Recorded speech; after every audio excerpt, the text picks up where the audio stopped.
Depuis 2015, la fondation Sunga s'évertue à aider les femmes congolaises à atteindre leur propre émancipation et autonomisation. C'est en 2016 qu'elle crée son projet majeur, l'incubateur d'entrepreneuriat féminin Sunganga. Sunganga est la première initiative du genre en République du Congo. Le projet a été conçu pour donner à des femmes congolaises les moyens de sortir du secteur informel dans lequel elles évoluent le plus souvent et leur permettre de construire un projet professionnel construit et pérenne. Cette première édition a donné lieu à un recrutement de 20 porteuses de projets évoluant dans différents secteurs. Ces femmes ont pu bénéficier de 6 semaines de formation et d'un accompagnement de mise en place de leur entreprise. Les entrepreneurs ont pu ainsi participer à des cours et ateliers portant sur toutes les étapes de constitution de leur projet, à savoir l'étude de marché, la conception de l'offre, les aspects juridiques, une approche marketing et communication, la comptabilité et le financement. Pour les participantes ayant suivi avec succès l'ensemble de la formation et dont les projets ont été jugés les plus fiables sur la durée, la Fondation et son partenaire, la Banque Postale du Congo, ont mis à disposition un microcrédit responsable les aidant au développement de leur entreprise. Les équipes de Sunga ont ensuite accompagné les débuts de chaque projet pendant les 6 mois qui ont suivi la formation. 4 entrepreneurs ayant participé à l'édition Sunganga 2016 nous expliquent quelques mois plus tard le chemin qu'elles ont parcouru.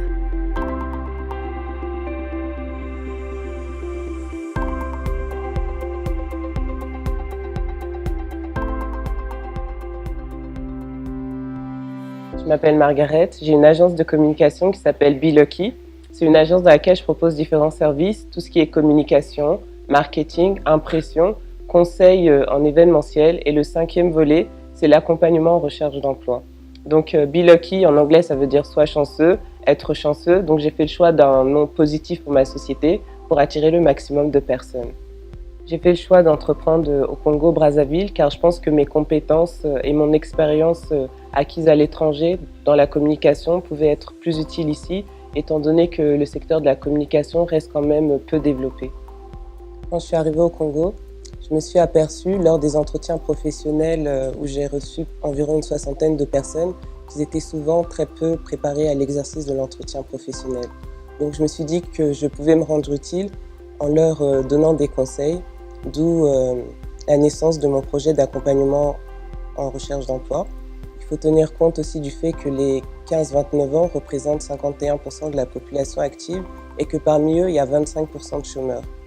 Donc il est essentiel qu'avant d'arriver à une conclusion qui est qu'il n'y a pas assez de boulot pour tout le monde, que les gens soient avant tout préparés pour se donner le maximum de chances pour convaincre les recruteurs.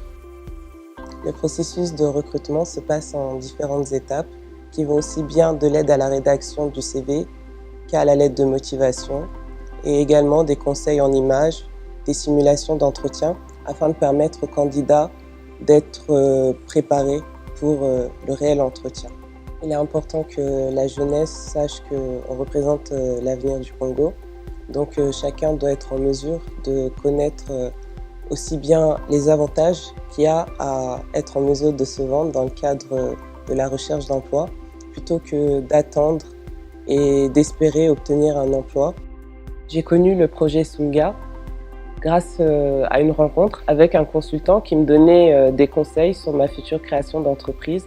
Je lui ai parlé de mon projet d'accompagnement en recherche d'emploi et il m'a vivement conseillé de m'adresser à la fondation Sunga afin de leur proposer ce projet. Les 7 semaines de formation au sein de l'incubateur Sunga ont été très bénéfiques, notamment pour mon projet d'accompagnement en recherche d'emploi. Ça m'a permis d'avoir une vision plus claire de mon projet, de rencontrer des consultants, de rencontrer des professeurs, de pouvoir également intervenir dans des écoles pour être au contact direct avec les étudiants et de voir à quel point mon projet pouvait les intéresser. Avec le prêt accordé par la Banque Postale, partenaire de la Fondation Sunga, je compte investir dans la communication, notamment avec la création d'un site internet, également des supports de communication que je vais adresser directement dans les écoles. L'objectif, c'est de toucher le plus grand nombre de personnes et de faire connaître ce service qui, je pense, est très utile pour les personnes à la recherche d'un emploi. Si j'avais un message à adresser aux femmes, je leur dirais que l'entrepreneuriat féminin n'est pas réservé à une minorité, mais chacune d'entre nous peut prendre son destin en main et devenir entrepreneur. Un jour, un consultant m'a dit « Si tu dors, ta vie dort ». Donc femmes africaines, femmes congolaises, réveillez-vous.